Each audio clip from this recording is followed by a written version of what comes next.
बिस्मिल्लाहिर्रहमानिर्रहीम। अस्सलाम वालेकुम दोस्तों, मैं Irfan and you are watching Rahbar academy. दोस्तों, आज की इस वीडियो में हम बात करने वाले हैं how to create registration form using PHP, कि किस तरह से हम रजिस्ट्रेशन फॉर्म बना सकते हैं पीएचपी को इस्तेमाल करते हुए। अगर आपने हमारी पहले वाली वीडियोस देखी हैं तो ये वीडियो आपके लिए बहुत ज़्यादा हेल्पफुल होगी। इस वीडियो में हम ये कॉन्सेप्ट क्लियर करेंगे कि किसी भी वेबसाइट पर हम जाते हैं, सबसे पहले हमें रजिस्ट्रेशन का कहा जाता है, या हम फेसबुक को इस्तेमाल करते हैं या ईमेल बनाते हैं, तो सबसे पहले हम रजिस्ट्रेशन करते हैं, अपना नाम देते हैं, अपनी ईमेल देते हैं, पासवर्ड देते हैं और बुनियादी मालूमात फिल करके रजिस्ट्रेशन या साइन अप पर क्लिक कर देते हैं। तो ये सारे फॉर्म एक ही तरह से काम कर रहे होते हैं। इनका जो मेन तरीका होता है वो यही होता है कि हम डेटा को इंसर्ट करवा रहे होते हैं, लेकिन उसको हम रजिस्ट्रेशन फॉर्म के नाम से पहचानते हैं। आपने किसी जॉब एप्लीकेशन फॉर्म को फिल किया होगा, वो भी इसी तरह से काम कर रहा होता है। अक्सर आपने देखा होगा नीचे फॉर्म के नीचे बटन बना होता है सेंड मैसेज या मैसेज का।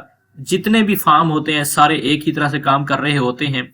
जस्ट बटन के ऊपर रजिस्ट्रेशन लिखा होता है, साइन अप लिखा होता है, या कोई भी वर्ड इस्तेमाल किए जा सकते हैं। जो मेन हमारा टारगेट होगा वो होगा पीएचपी, क्योंकि अगर आप ये वीडियो देख रहे हैं तो HTML CSS आपको ऑलरेडी आती होगी, तभी ये वीडियो आप देख रहे हैं। अगर आपको नहीं आती तो सबसे पहले वो सीख लें ताकि बुनियादी कॉन्सेप्ट आपके क्लियर हों। इस वीडियो में मैं आपको दिखाता हूं कि सबसे पहले ये मैंने फॉर्म बनाया हुआ है। इस फॉर्म को हम यूज करेंगे डेटा इंसर्ट करने के लिए, रजिस्ट्रेशन करने के लिए, और ये मैंने डेटाबेस यहाँ पे बनाना है, रजिस्टर करना है। इसी तरह ये मैंने कोड जहाँ पे लिखा है वो फोल्डर भी मैंने ओपन किया हुआ है।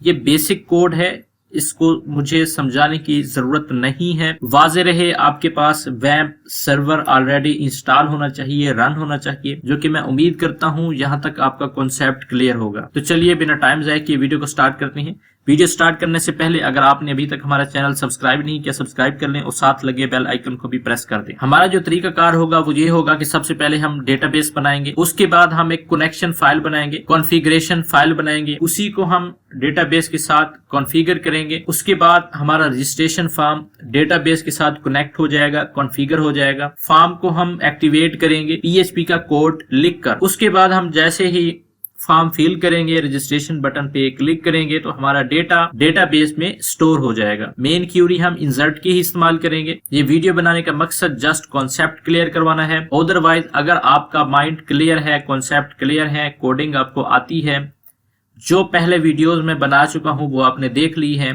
तो ये वीडियो आपके लिए बहुत ही आसान है और एक नया कॉन्सेप्ट आपका क्लियर हो जाएगा। तो सबसे पहले मैं डेटाबेस बनाता हूं। डेटाबेस का मैं नाम रखता हूं रजिस्ट्रेशन और क्रिएट पर क्लिक करता हूं। उसके बाद टेबल बनाएंगे। टेबल में हम लिखेंगे रजिस्ट्रेशन फॉर्म, और इसके जो कॉलम हैं वो देख लेते हैं कितने बनते हैं।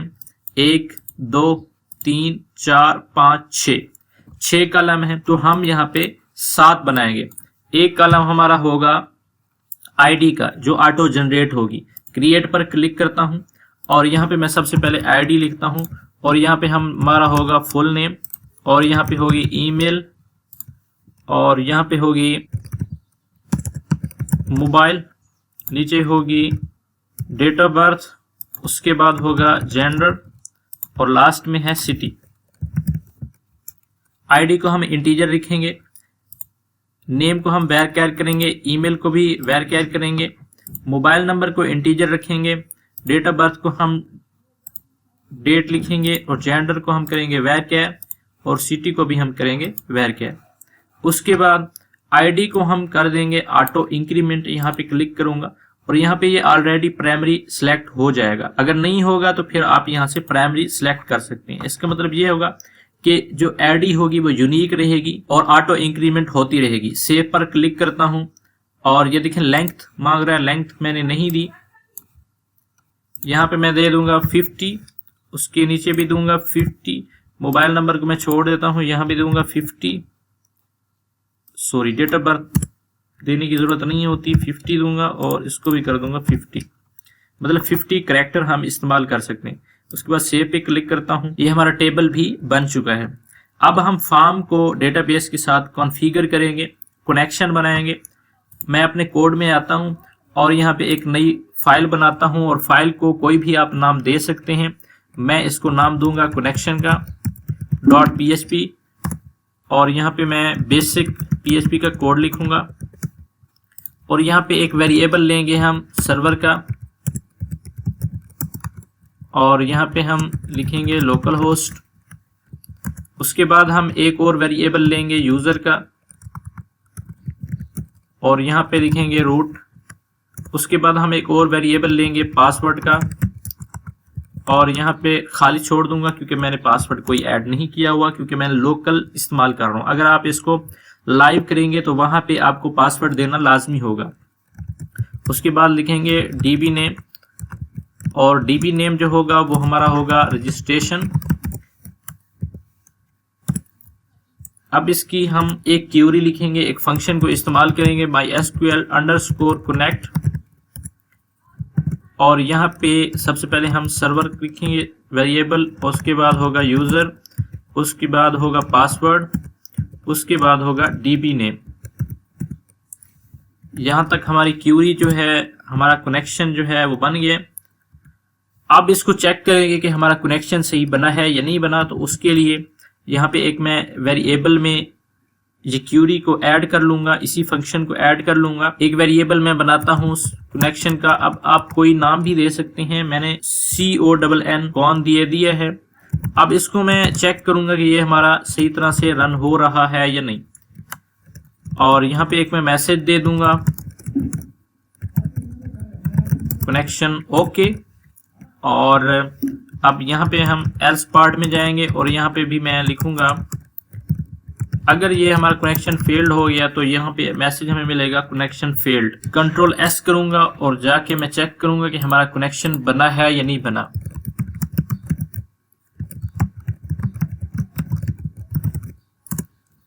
ये देखें अभी एरर आ रहा है क्योंकि पासवर्ड हमारा गलत हो गया है। देखें यहाँ पे जो यूजर नेम दिया है यहाँ पे हमने सेमीकोलन नहीं दिया। दोबारा रिफ्रेश करता हूँ, हमारा कनेक्शन ओके है।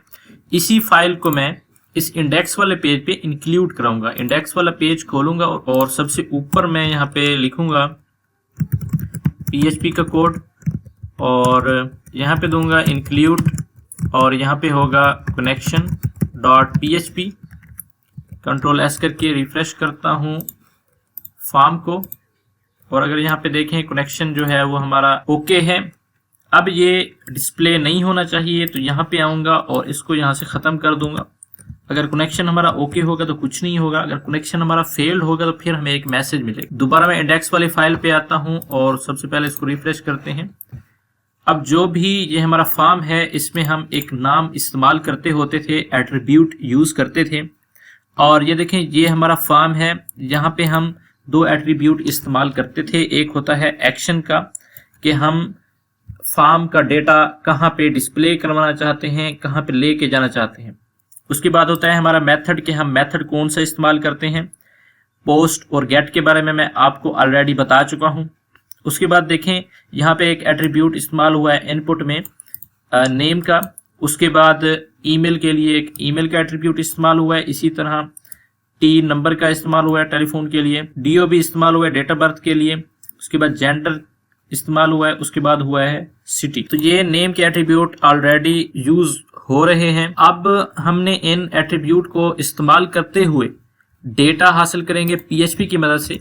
यहाँ पे मैं देखें सबसे पहले मैं इको करवाता हूँ और उसके बाद $_post और यहाँ पे मैं लूँगा fname। इसको मैं कॉपी करके पेस्ट करता हूँ और यहाँ पे होगा हमारा ईमेल, यहाँ पे होगा टी नंबर,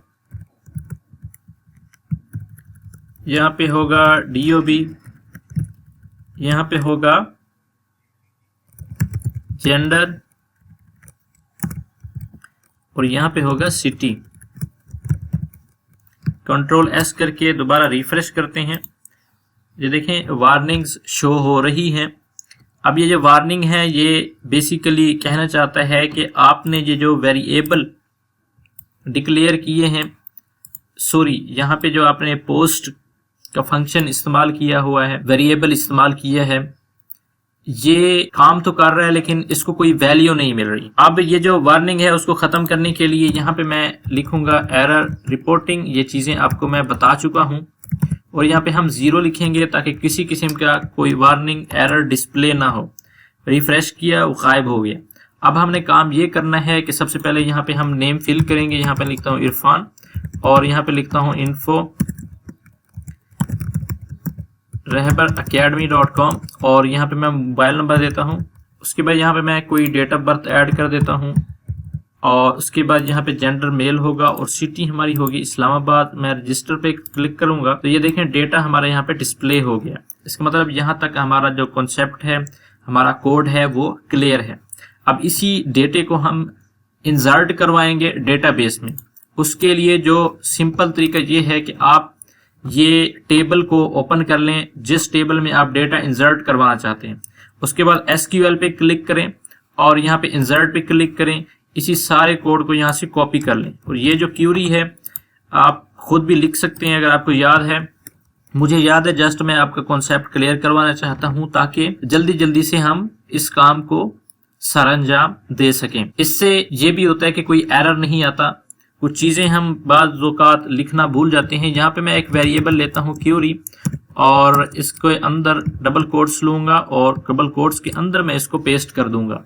अब आप देखें यहाँ पे मैं सेमीकोलन भी लगाऊंगा। अब ये जो वैल्यूज़ यहाँ पे दी गई हैं, सबसे पहली जो वैल्यूज़ आ रही है वो आ रही है आईडी की। इसको मैं खाली छोड़ दूंगा क्योंकि आईडी जो होगी वो ऑटो जनरेट होगी, ऑटो इंक्रीमेंट होगी। और दूसरे नंबर पे हमारी जो वैल्यू आ रही है वो है आ रही है एफ नेम। और ऐसा करता हूँ, मैं यहाँ पे वेरिएबल ले लेता हूँ और यहाँ पे मैं ले लूँगा ईमेल। अब ऐसा है कि इसको मैं यहाँ से कट करके ऊपर डालूंगा और यहाँ पे मैं वेरिएबल लूँगा ईमेल का। और ये देखें कोट्स के अंदर मैं वेरिएबल को इस्तेमाल कर रहा हूँ। इस चीज़ का आपने ख्याल करना है वरना आपको एरर आएगा। और लास्ट में होगा हमारा सिटी। और अब इसी क्यूरी को हम कनेक्ट करेंगे कनेक्शन फाइल से। उसके लिए हमारे पास एक फंक्शन है mysqli_query और यहाँ पे सबसे पहले हम कनेक्शन फाइल को इंक्लूड करेंगे। उसके बाद हम अपनी क्यूरी को इंक्लूड करेंगे। और अगर आपने चेक करना है कि ये जो क्यूरी है हमारी सही तरह से रन हो रही है या नहीं हो रही, तो उसके लिए हम कंडीशन लगाएंगे इफ़ की और इसी क्यूरी को हम एक वेरिएबल में रख लेंगे ताकि इसके ऊपर कंडीशन को अप्लाई कर सकें। और यहाँ पे मैं लिख लेता हूँ db क्यूरी और यहाँ पे हम ब्रैकेट्स लगाएंगे और यहाँ पे एक मैसेज देंगे इको और मैसेज होगा हमारा रजिस्ट्रेशन सक्सेसफुली। और यहाँ पे हम लिखेंगे db क्यूरी। यहाँ पे मैं एल्स पार्ट में जाऊंगा और यहाँ पर भी मैं एक मैसेज दूंगा ऑपरेशन फेल्ड। अगर हमारी क्यूरी सही तरह से रन नहीं हुई तो हमें एक मैसेज मिलेगा ऑपरेशन फेल्ड। उम्मीद है यहाँ तक आपका कॉन्सेप्ट क्लियर होगा। ये छोटा सा कोड है, इस कोड के बारे में मैं पहले बता चुका हूँ। अभी मैंने सिर्फ रजिस्ट्रेशन फॉर्म के बारे में कॉन्सेप्ट क्लियर करवाना था। दोबारा जाएंगे, यहाँ पे हम रिफ्रेश करेंगे। अभी ये जो डेटा पहले इनपुट किया था हमने वही इंसर्ट हो जाएगा। कंटिन्यू पे क्लिक करेंगे तो देखें यहाँ पे एक एरर आ रहा है अंडरस्कोर पोस्ट और 6 लाइन में आ रहा है। यहाँ पे जो एरर है वो ये है कि यहाँ पे हमने इक्वल देना था क्योंकि हमने वेरिएबल के अंदर रखा है सबको। ये छोटी छोटी सी मिस्टेक हैं, ये आपसे भी होंगी, इस चीज़ का आपने ख्याल रखना है। दोबारा जाके मैं रिफ्रेश करता हूँ। अब देखें यहाँ पे हमें मैसेज मिल रहा है रजिस्ट्रेशन सक्सेसफुली। एक चीज़ आपने और भी इसमें ऐड करनी हो तो कर सकते हैं। अभी ये जो मैसेज मुझे यहाँ पे मिल रहा है इसको मैं अलर्ट में भी डिस्प्ले करवा सकता हूँ जावास्क्रिप्ट का कोड लिखकर। यहाँ पे मैं लिखूँगा स्क्रिप्ट और यहाँ पे होगा अलर्ट और लास्ट में भी इसको क्लोज करूँगा।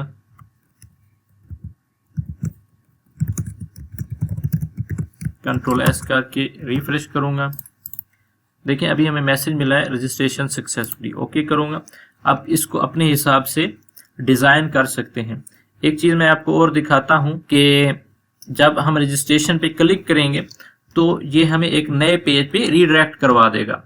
आपने देखा होगा कि जब हम फेसबुक पे अपना अकाउंट बनाते हैं या किसी भी वेबसाइट पर हम अपना अकाउंट बनाते हैं तो वो हमें रीडायरेक्ट करवा देता है किसी नेक्स्ट पेज पे, या वो हमें देखें फेसबुक पे हमें रीडायरेक्ट करवा देता है जब हमारा फॉर्म कंप्लीट हो जाता है। या आपने देखा होगा कि वो वेरिफिकेशन कोड मांगता है कि वेरिफिकेशन कोड आपकी ईमेल पर गया होगा, वो कोड यहाँ पे पुट करें, उसके बाद वो जो एप्लीकेशन होती है वो हमारी सबमिट हो जाती है। तो वो आप अपने हिसाब से उस पर कोई भी कंडीशन लगा सकते। अगर आप लगाना चाहें ठीक है, अगर आप नहीं लगाना चाहते तो मेन जो हमारा फॉर्म होता है वो इसी तरह से काम कर रहा होता है। अब मैं आपको रीडायरेक्ट फंक्शन भी अप्लाई करके दिखाता हूं।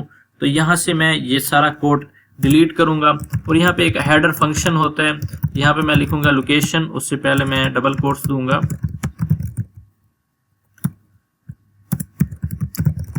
कॉलन दूंगा, और ये देखें welcome.php वाली मैंने यहाँ पे एक फाइल बनाई हुई है। मैं चाहता हूँ कि जब हमारा फॉर्म सबमिट हो जाए, रजिस्ट्रेशन हमारी हो जाए, तो वो किसी नेक्स्ट पेज पे हमें रीडायरेक्ट कर दे।